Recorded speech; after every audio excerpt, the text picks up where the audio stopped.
Bonjour à tous, bienvenue dans ce nouvel épisode. Salut tout le monde. On espère que vous allez bien, que vous avez passé une bonne semaine. On se retrouve aujourd'hui pour les actus de la semaine. Et on commence un peu de manière particulière le podcast parce qu'en fait, ça fait plusieurs actus de la semaine où j'ai des questions d'abonnés et j'arrive pas à les placer parce qu'à chaque fois, Julien, il parle trop. Ça encore être de ma faute. Ouais.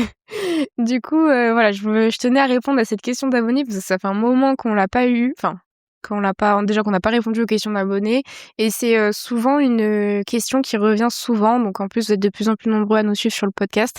Donc c'est bien d'y répondre. C'est est-ce qu'on a notre immobilier en SCI ou en nom propre? Et Alors pourquoi? on a quasiment tout en SCI à l'IS à part une opération qu'on a en LMNP, Mm. parce que à l'époque où on l'a fait, c'était encore intéressant de faire du LMNP. Alors ça l'est toujours aujourd'hui. Là visiblement on a la loi de finances qui est sortie, le LMNP est pas encore enterré, mais bon, on sent que d'année en année c'est C'est chaud de pour lui. plus en plus compliqué. Donc globalement, quand ça a commencé à se tendre un peu pour le LMNP il y a 5 ans, on s'est dit bon bah vas-y, on fait une OP en LMNP, le reste on fera tout en SCI LIS. Et aujourd'hui vraiment avec le recul, je trouve que la SCI LIS est beaucoup plus polyvalente.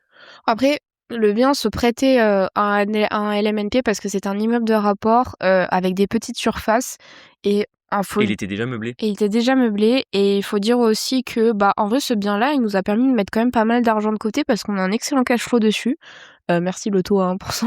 Ouais, Et je sais plus combien on l'avait acheté, 115 je crois, un truc comme ça. exactement. 115 et ouais, je crois qu'on dégage à peu près 700 € de cash flow par mois dessus, un truc comme ça. C'est ça. Franchement, pour une petite OP, c'est vraiment carré. Et c'est vrai que tu as rebondi sur un des points les plus importants pour le LMNP. Souvent, j'oublie parce que après moi, je pars dans mes comparaisons de régimes fiscaux. Mais c'est vrai que la base du LMNP, c'est de louer en meublé. Si vous pouvez pas louer en meublé parce que le bien ne s'y prête pas, parce que c'est un local commercial, parce que le bien est déjà loué à un locataire en location nue et que du coup, vous devrez attendre qu'il s'en aille et que du coup, c'est pas pratique parce que vous allez devoir faire 2 régimes fiscaux et qu'en plus, le problème du nom propre, c'est pour ça que j'en parle même pas, c'est que si vous louez en nom propre, en nu, vous serez en revenu foncier, là vous allez vous faire défoncer par la fiscalité, ça n'a aucun intérêt, vous allez avoir plus d'1 € sur 2 de vos loyers qui va partir en impôts.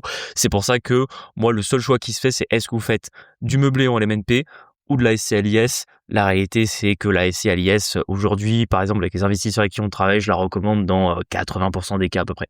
Ouais, après, tu sais, je vois ça un peu comme la location courte durée. En fait, pour moi, le LMLP, il faut vraiment que le bien coche toutes les cases. Sinon, en fait, autant passer à SCI, à l'IS et pas vous embêter parce que la vérité, c'est quand même... on l'a vu, celui-là, on l'a acheté en début 2021, c'était janvier 2021, je crois. On est en plus de commencer nos CDI. Et en fait, le nombre de fois qu'on a changé les meubles, etc. En fait, il y a quand même une usure en gestion. Alors, outre le fait qu'on avait les locataires du précédent propriétaire, mais au bout d'un moment, ils sont tous partis, on avait nos propres locataires. C'est un bien quand même en meublé où il y a un peu de turnover, quoi. C'est vrai, Généralement, plus que dans les appartements qui sont vides. c'est ça, parce qu'en fait, au bout d'un moment, leur situation change et un meublé, c'est bien quand on arrive dans la ville, quand on est étudiant, etc., qu'on n'a pas forcément les sous d'avoir de meubler son appart. Mais voilà, c'est pas des gens qui restent excessivement longtemps. Je pense que le max qu'on a eu, c'était 2 ans et demi, un truc comme ça sur celui-là. C'est ça. Donc bon.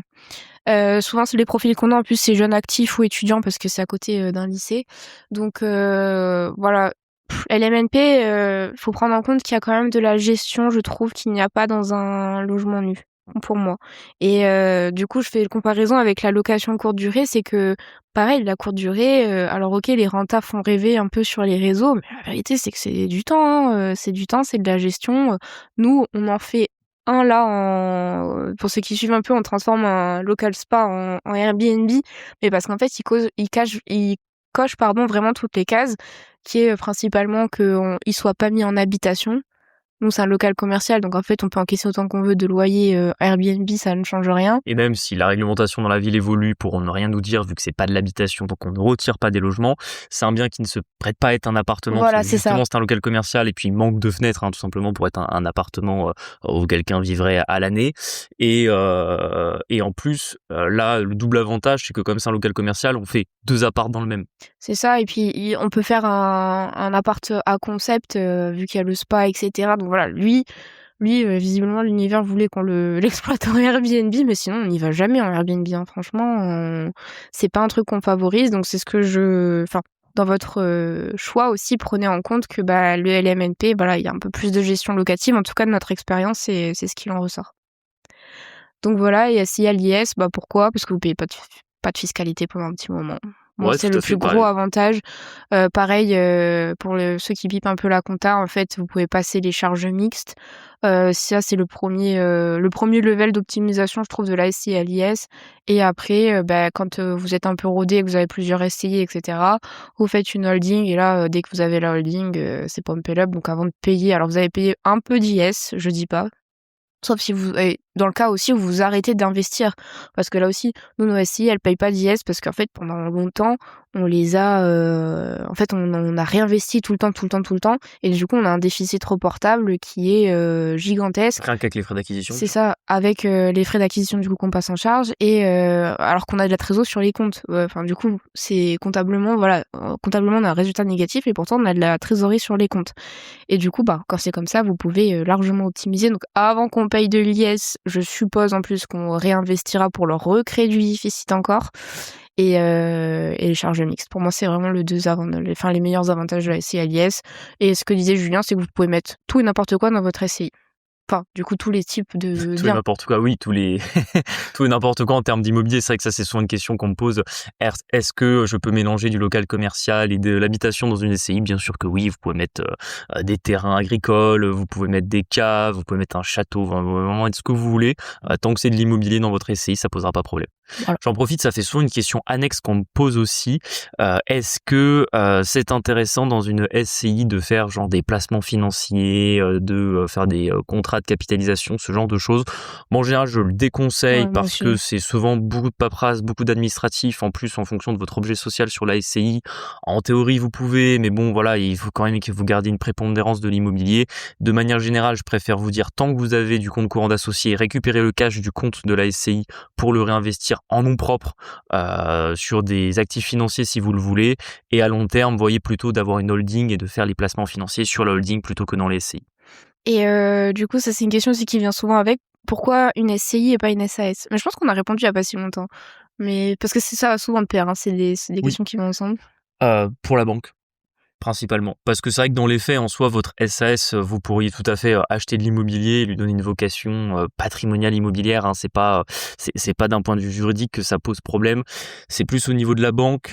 Vous avez certaines banques et certains banquiers que ça va refroidir une SAS pour des questions qui sont pas forcément justifié d'un point de vue juridique, parce qu'en soi, tant que le banquier vous force à être caution solidaire de la société, que ce soit une SCI ou une SAS pour la garantie, lui ça change rien.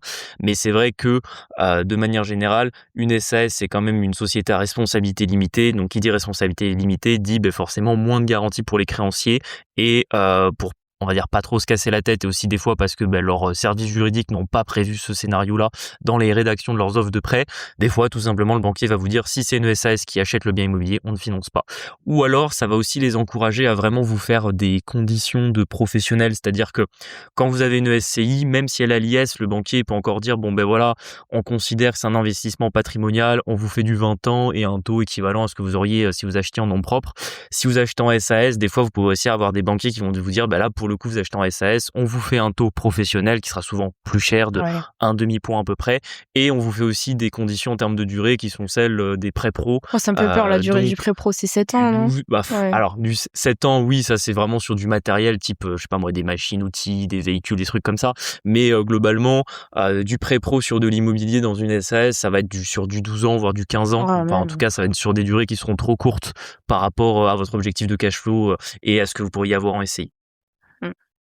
Voilà pour les questions. Si vous en avez pour la semaine prochaine, n'hésitez pas à m'écrire sur Instagram La Flouserie. Je vous réponds avec plaisir et je prends note de vos questions et on les fera passer dans le podcast. Alors, grand sujet cette semaine. Julien est allé visiter son immeuble. Pour ceux qui suivent sur la Flouserie, peut-être que je pourrais la remettre en story épinglée pour ceux qui l'ont raté.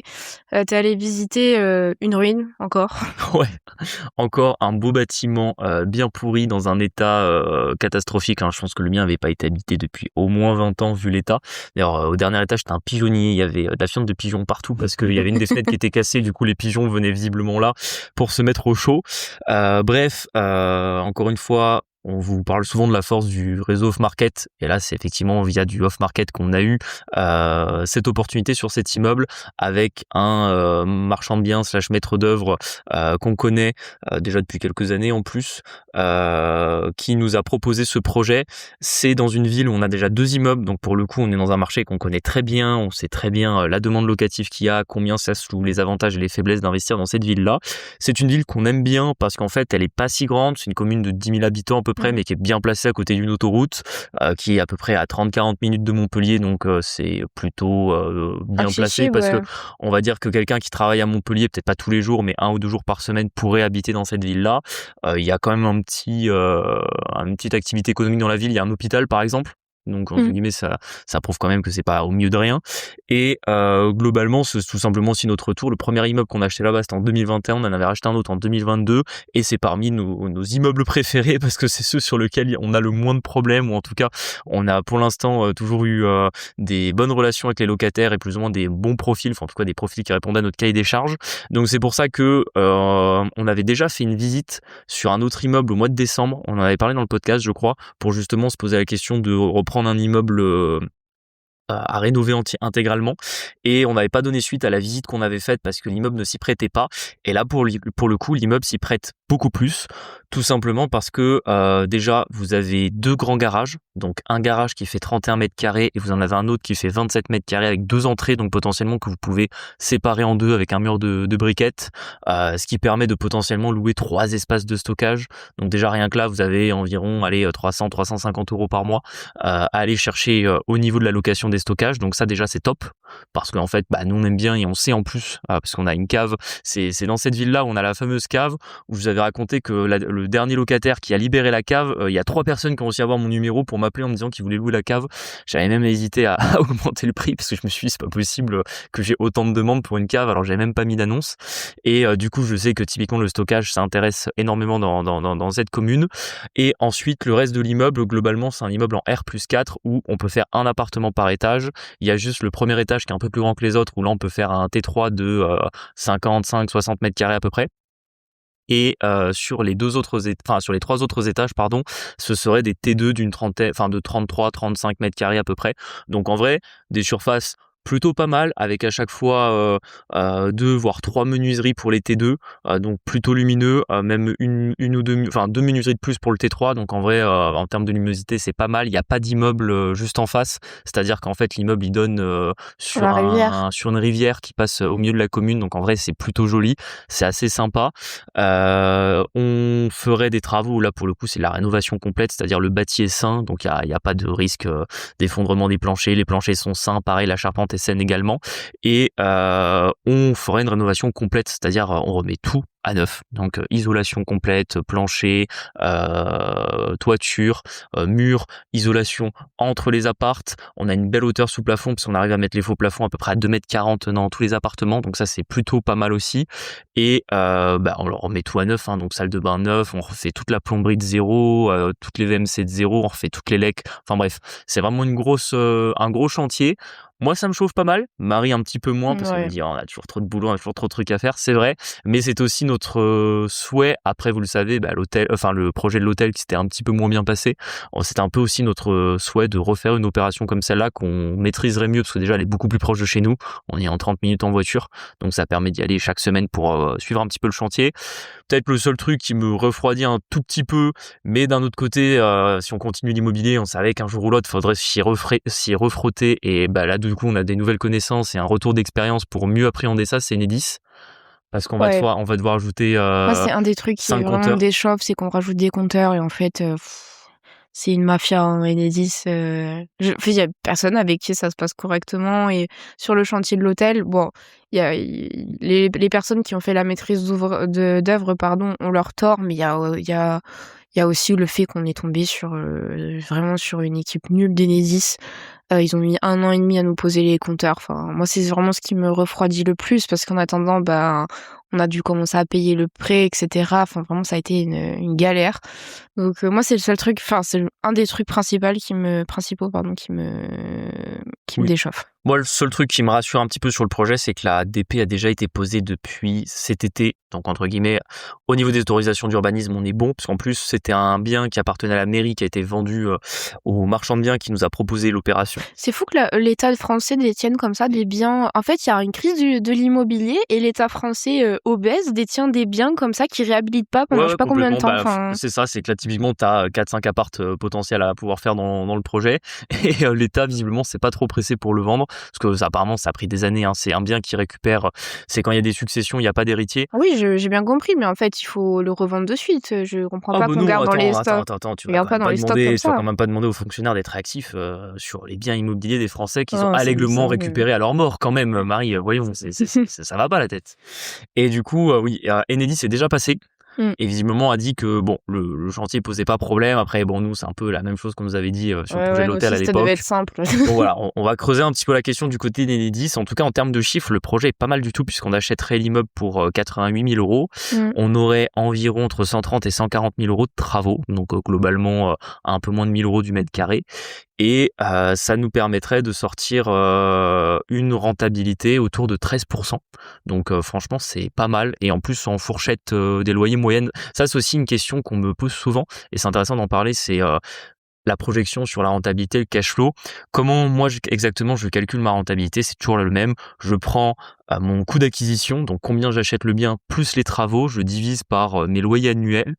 Et en général, mes loyers annuels, quand comme ça, c'est pas encore loué, pour les estimer, je me mets sur une fourchette moyenne. C'est-à-dire que bah là, c'est une commune qu'on connaît bien.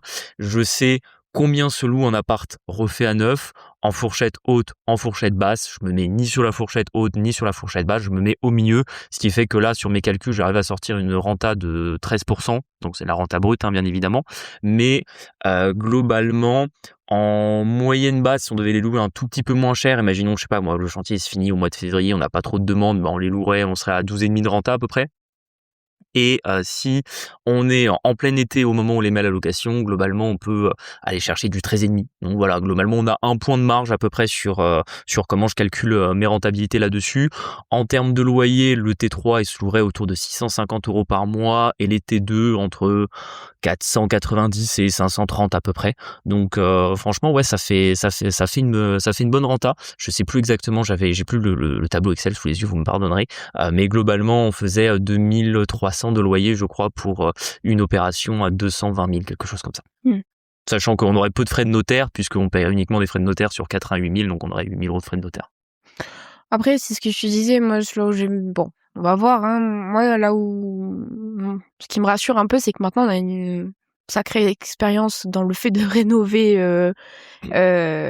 un bien entièrement, vu qu'on l'a fait sur l'hôtel. C'était un projet à 500 000 balles, donc forcément, il y a un peu de bouteille derrière.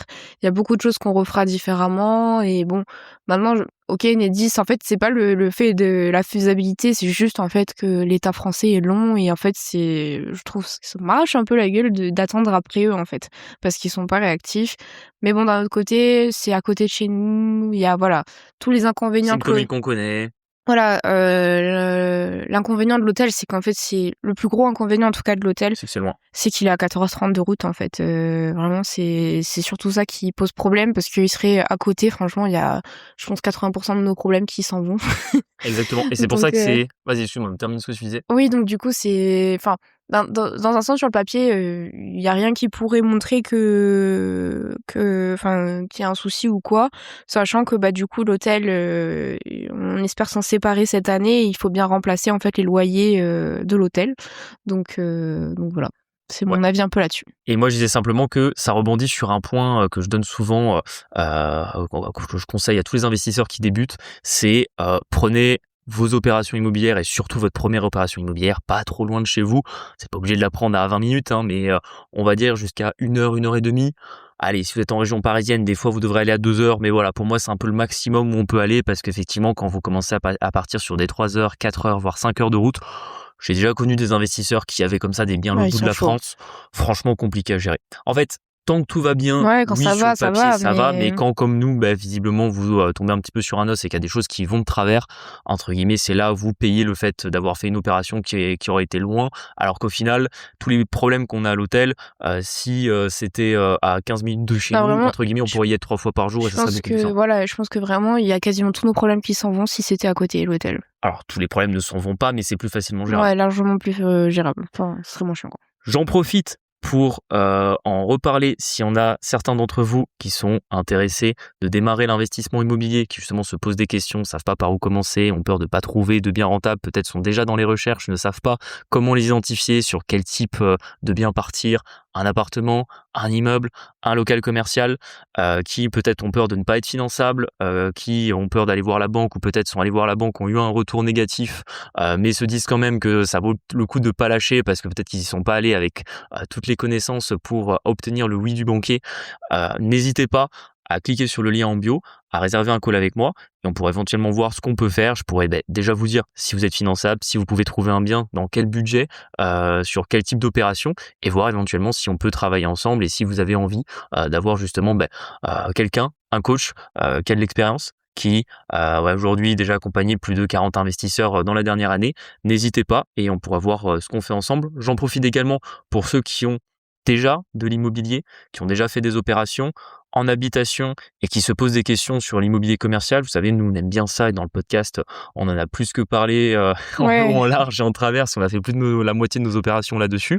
On a également quelque chose pour vous, également sur le lien en bio, où on avait fait à l'automne une masterclass sur les locaux commerciaux et justement, là aussi, on a une formation gratuite pour vous à destination des investisseurs qui veulent se réorienter ou Ouais, se diversifier leur diversifier placement. tout simplement. Généralement, c'est ça qui est bien quand t'as déjà fait un peu le tour de l'habitation. Les locaux commerciaux, je ne sais pas pourquoi ça paraît aussi abstrait dans l'imaginaire collectif. Mais bon, je faudrait qu'on regarde combien est-ce qu'on a. On a 2/3 de notre IMO qui est entre bureaux professionnels et locaux commerciaux.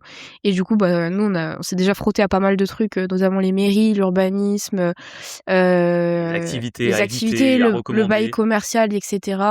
Et nous, on le recommande souvent parce qu'en fait, là encore, c'est de l'immobilier dans lequel on n'entend quasiment pas parler, en fait, hein. En plus, souvent, c'est des très bonnes rentabilités avec pas du tout de gestion. Ils Oui. sont autonomes, c'est des grands garçons. Moi, je le recommande surtout par exemple pour les investisseurs qui ont peur des impayés ou vraiment le Ouais. côté squatter ou locataire qui paye pas, qui reste dans l'appart, qui ravage le truc.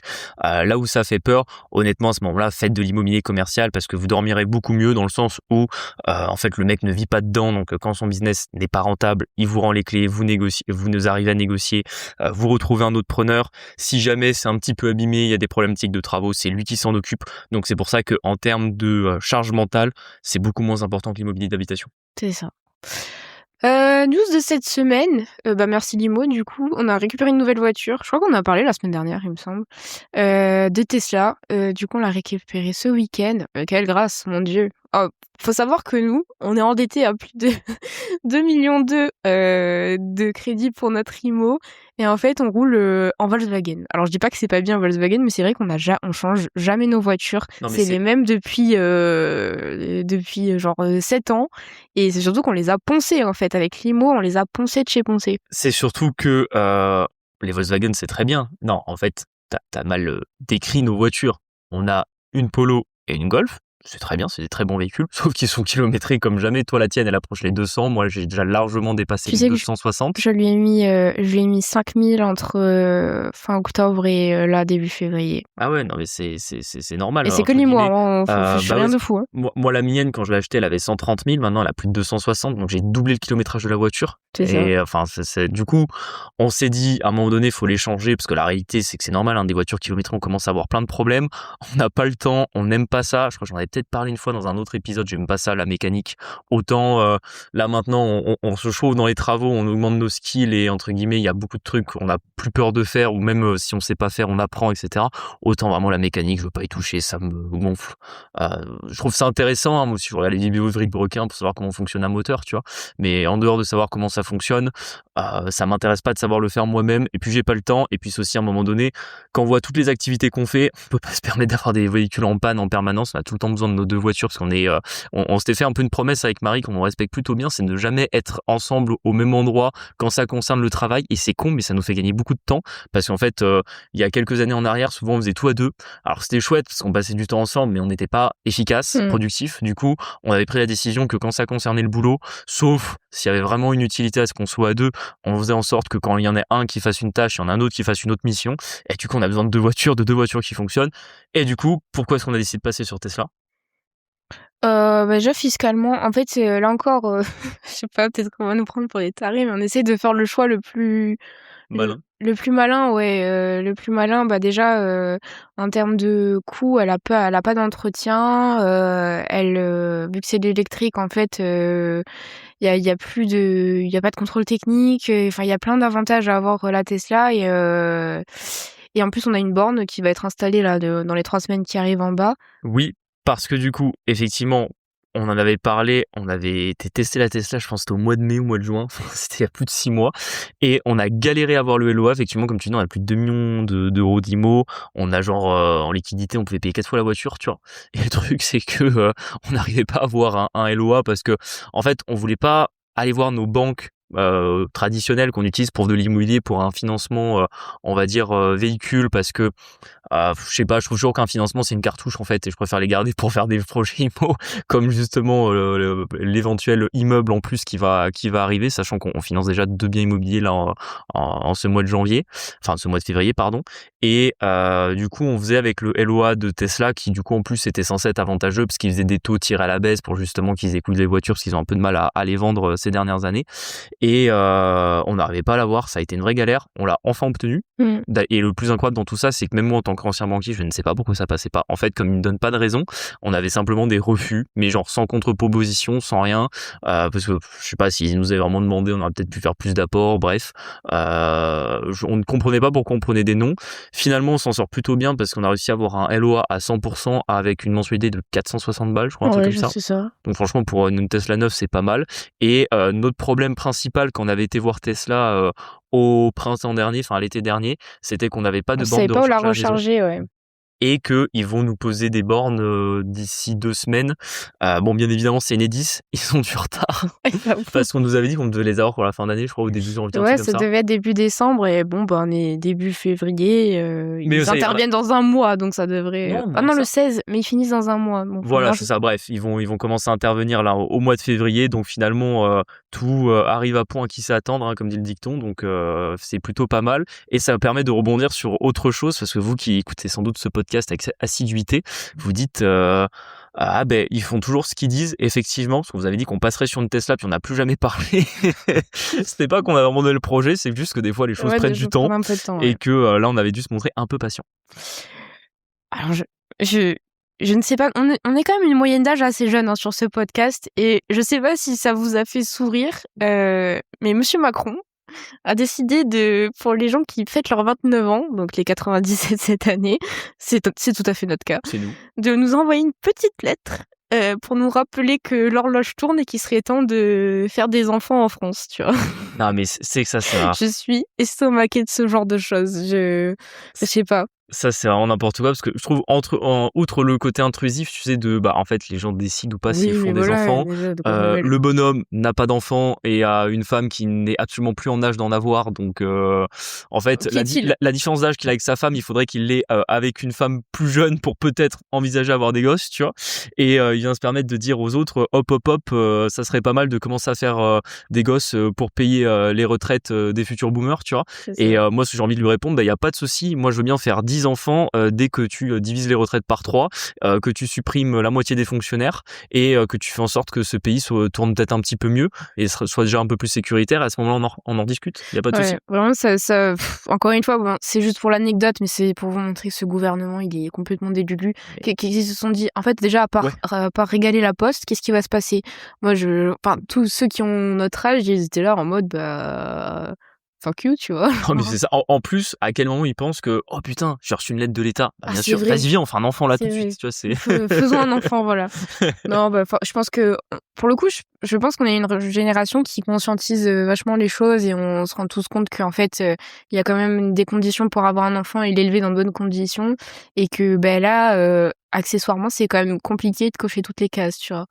Genre, rien que nous, je pense qu'on aimerait un enfant, il faudrait déjà qu'on change d'appart parce que il aurait pas sa chambre là actuellement, donc tu Bah, vois. moi, ce qui me tue le plus là-dedans, c'est qu'en fait, tu te rends compte à quel point ces gens, ils sont complètement à côté de la plaque même des problématiques socio-économiques qui font que des parents ont ou pas des enfants. C'est-à-dire. Bah, pour moi, ça montre encore plus leur incompétence. C'est-à-dire que quand globalement, tu prends une classe d'âge, tu regardes qui a eu des enfants, euh, globalement, certes, notre génération fait moins d'enfants, mais en réalité, quand tu prends les classes d'âge antérieures, il y a à peu près la même proportion de femmes qui vont avoir des enfants. La différence, c'est le nombre d'enfants que tu vas avoir. C'est surtout ça qui fait qu'aujourd'hui, la natalité Ah, est tu penses que nulle les en gens ils France. s'arrêtent à 1 et alors Oui, qu'avant il on en faisait s'arrête à 3? 1, parce qu'en fait, la réalité, et on le voit avec nos amis qui ont notre âge, ou qui sont un peu plus âgés que nous et qui ont des gosses, c'est difficile. C'est-à-dire qu'en fait, t'as rien qui est fait pour les parents aujourd'hui. Genre, globalement, Ouais, il y a pas de congé paternité. Non, maternité, il pardon. y a pas de place en crèche. Ça coûte un rein la crèche en plus. Ouais, le tout pour l'enfant coûte cher. Globalement, on est la génération la plus fiscalisée de l'histoire pour justement payer une autre génération qui en a Une autre génération d'enfants qui. exactement d'enfants trop pourri gâtés maintenant âgés qui ont des retraites gargantuesques et bien évidemment c'est pas prévu de par exemple je sais pas moi baisser les impôts ceux qui ont des enfants. Enfin bon, vous avez le quotient familial, mais en vrai le quotient familial il est plafonné puis c'est pas grand chose et en plus la réalité c'est que j'ai jamais vu quelqu'un avoir des enfants pour une réduction d'impôts, mais mettre en place les arguments socio-économiques permettant d'envisager aux jeunes qu'ils aient des enfants dans des bonnes conditions, ça les encourage soit à avoir des enfants plus tôt, ce qui permet déjà d'envisager d'en avoir plusieurs, parce que forcément si tu fais le premier à 35, bah, tu sais que t'en feras pas 10, par contre si tu fais le premier à 20, bah là tout de suite tu en feras pas 10 non plus, mais tu peux en faire 3-4, tu vois. Globalement, également quand t'en fais un, si tu te retrouves déjà un peu la corde autour du cou niveau financier, bah t'en fais pas un deuxième quoi. C'est ça. Et puis c'est surtout que si tu te rends compte qu'en fait rien n'est fait pour t'aider et qu'on t'enterre encore un peu plus et que tu te dis bah en fait déjà c'est une galère pas sans nom, alors du coup je vais pas en faire deux. Alors encore une fois il y a plein de contre-exemples. Moi j'ai un ami militaire, il a 4 gosses, tu vois, il s'en sort super bien. Mais le souci c'est que leur problématique aujourd'hui qui est on envoie une lettre aux jeunes qui ont 29 ans parce qu'ils font pas suffisamment d'enfants, en fait il faut qu'ils le tournent dans un autre sens. C'est en fait pourquoi ils font pas suffisamment d'enfants, c'est pas parce qu'ils ont pas reçu de lettre et parce qu'ils ont pas envie d'en faire, c'est parce que les conditions actuelles ne sont pas remplies et c'est pas en envoyant une lettre que ça changera quoi que ce soit quoi. Voilà, c'était la petite anecdote un peu drôle de ce gouvernement français qui nous en sort toutes les semaines. C'est chaque semaine une nouvelle dinguerie. Sébastien, je sais pas, il se surpasse. Bon, on est déjà à 32 minutes. On espère que cet épisode vous a plu. N'hésitez pas à nous mettre 5 étoiles sur les plateformes, à nous suivre sur Instagram, La Fouserie quitte le Boomer Dream. Et on se dit à jeudi pour un prochain épisode. À bientôt. Ciao. Ciao.